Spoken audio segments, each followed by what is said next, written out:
This trip into the Santa Monica Mountains turned out to be one of our better hikes for the variety and for the scenery. It began at a gate off of Yerba Buena Road in the Circle X Ranch area. And here we start on up the trail and take a look back down at Yerba Buena Road. That's the Pacific Ocean in the background. And then up ahead a bit as we head on into the mountains. And Dale takes a look to see where we're headed. And here we get a chance to look back down into the valley below us. And then Jack stops for a minute to take a look back at where we've been. This is quite an interesting hike that covers quite a variety of different types of topography.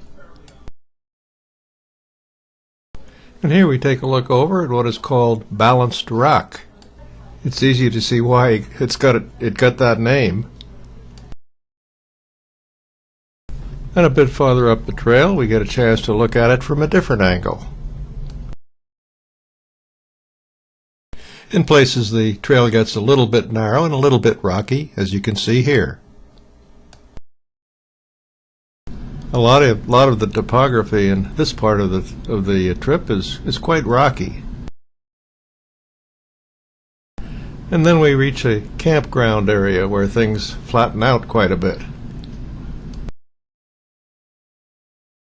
This campground area includes a feature called Split Rock.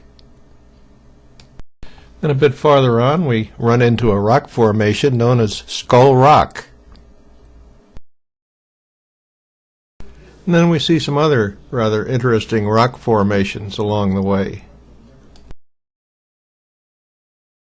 Up to now we've been on what is known as the Mishimoqua Trail. But at this point the trail curves around to join the Backbone Trail. And from here we continue on to another Inspiration Point, a very popular name in the mountains. And from Inspiration Point we get a fantastic view in just about every direction.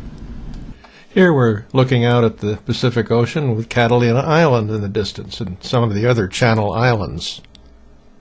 Here we can pan across and really enjoy the ocean view. And Dale takes a minute to really let it sink in. And in the other direction, we look out towards the San Gabriel Mountains with snow-capped Mount Baldy in the distance. And then the trail continues on towards Sandstone Peak. And we can also look back and see some of the places we've already been. Then we find a sign directing us up to the top of Sandstone Peak, which happens to be the highest point in the Santa Monica Mountains.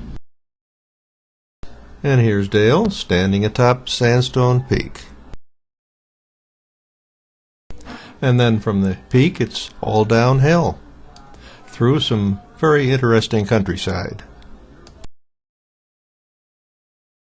including a look at the Echo Cliffs. These cliffs are used quite regularly by rock climbers for practice, although unfortunately you can't see them in this picture.